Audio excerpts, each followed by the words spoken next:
Края на юли, 28 юли, какво цъфти в момента в градината. Ето, повечето са на този стадий в момента, в който заформят пъпки за втория цъфтеж. Но има някои, които цъфтят продължително, като тази графин Диана. Много е красива. Ето.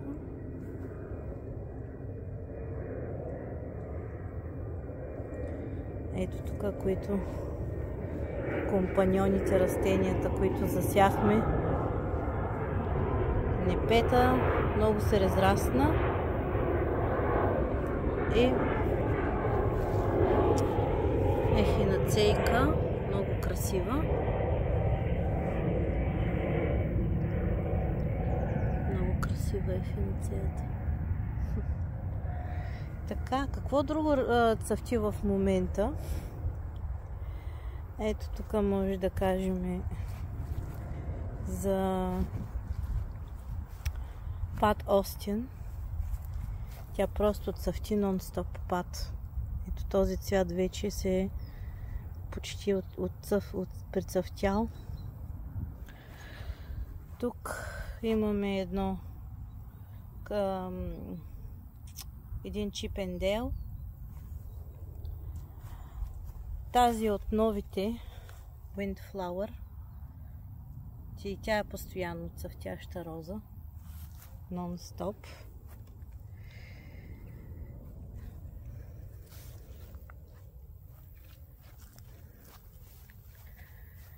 Тук розен фасцинацион.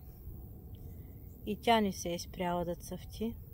Много красива, от новичките. Силас Маринер.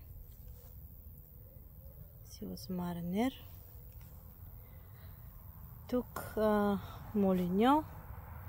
И зад него Александра в Кент. Много слабичка беше и тя от новите розички, но ето я, държи се прекрасно. Много красива. И зад нея Pink Cloud, който е нон-стоп. Ето го. Продължава да цъфти.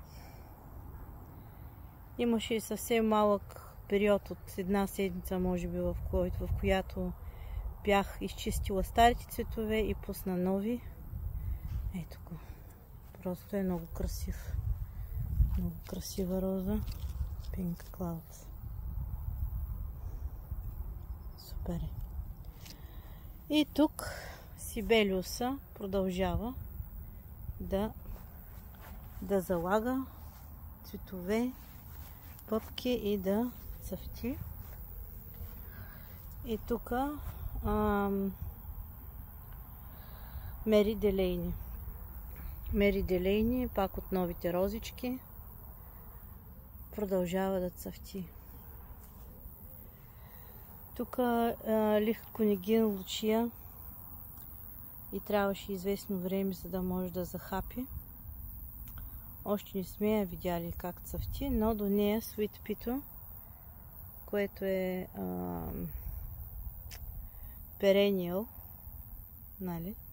Многогодишно Sweet Pea, се развива добре.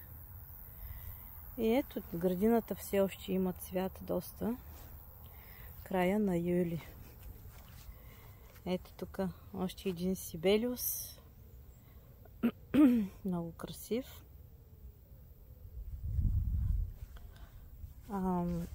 Ето тук един Клематис. Цъфти. Мисля, че е Бети Корнинг, но не съм сигурна пак за вида. Точно. Да го определя.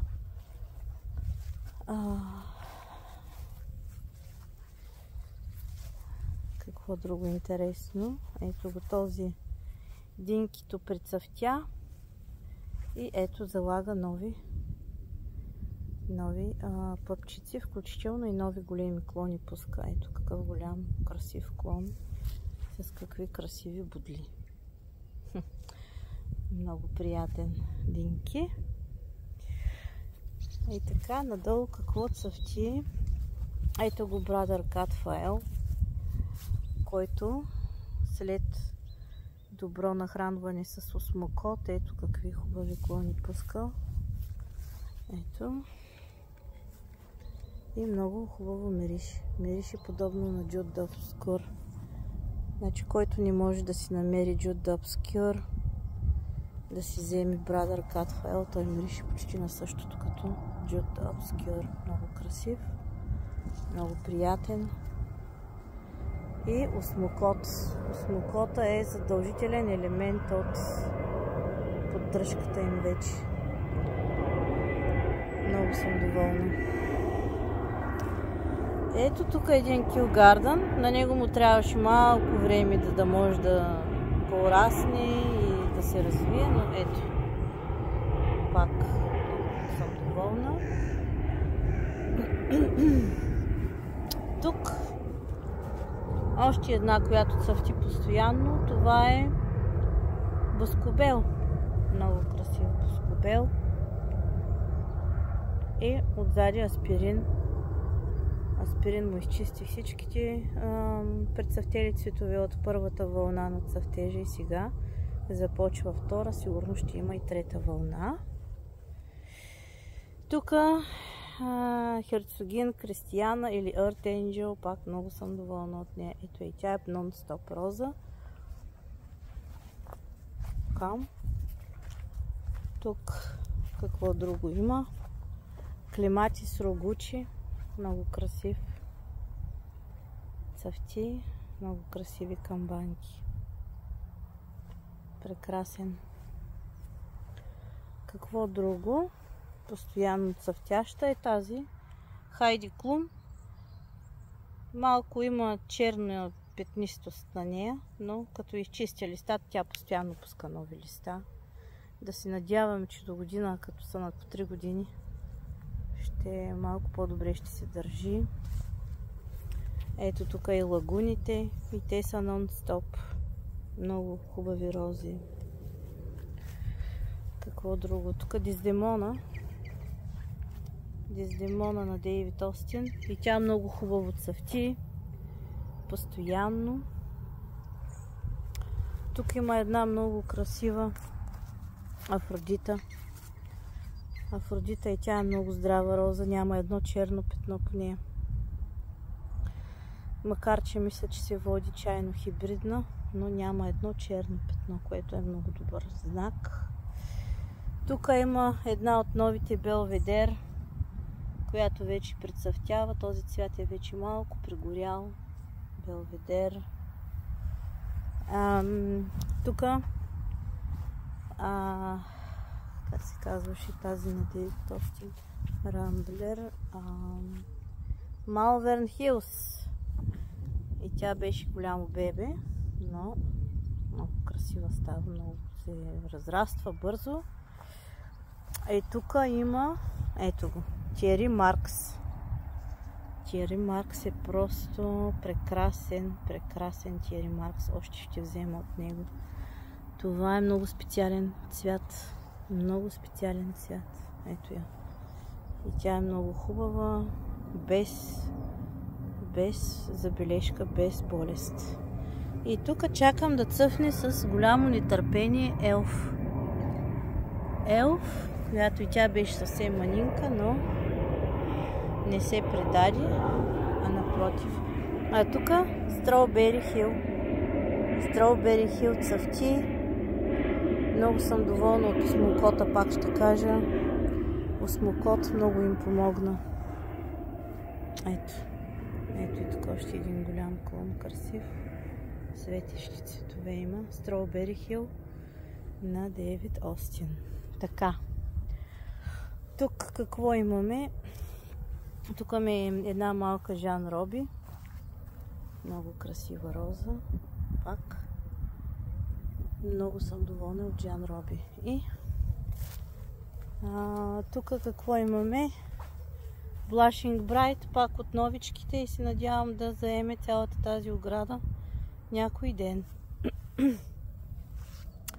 И тук насреща е Kiss Me Kate, от която ще взема още, защото е нещо страхотно. Ето е. Много красива роза, много хубаво мирише, много силна. Какви големи клони пуска, какви силни клони пуска. Просто е нещо невероятно. Много голяма красота. Така, продължавам. Тук има клематисче с Августа Луиза. И така. Тук има вече някои, които прецъфтяват съвсем. Тази е Пич Мелба нова. Пич Мелба, много красив цвят. Ето, с някакви бръмбазъци вътре. И ето отново Сибелиус. Какъв е красив и колко е богат. Тук е Red Flame, който ще му трябва известно време, за да порасне, мисля. Тук Минихаха прецъфтява. И ето The Poet's Wife. Много съм доволна от The Poet's Wife. Много красива. Днеска много самолети има. Хората отиват на холидей. Хората отиват на почивка. Да. И тук още един нон-стоп пример за нон-стоп роза. Това е Чарлз. Император Чарлз. Така. Тази също е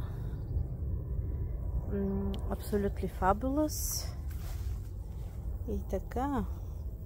Алан Тичмарш тук се готви за нов цъфтеж в стадии пъпка в момента. Тук една от новите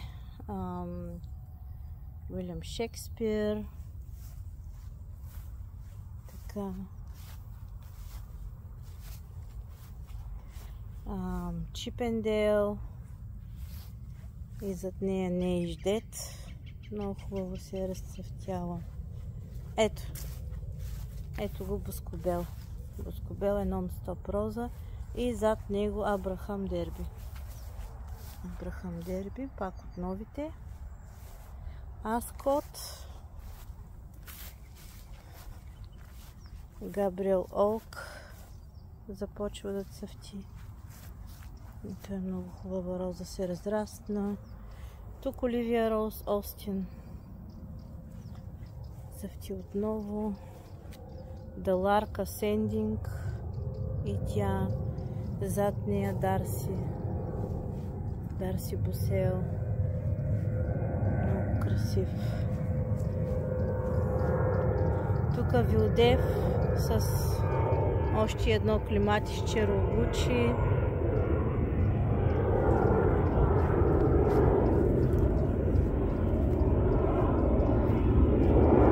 Джеймс Остин. И той е много красив, нон-стоп. И много съм доволна. И от Най-Беван. Най-Беван е страхотен цвят. Ето тук. Ето го. Една от моите любими също. Али Баба. Али Баба много добре се държи и цъфти. Ето тук още един Али Баба. И до него още един розен фасцинацион.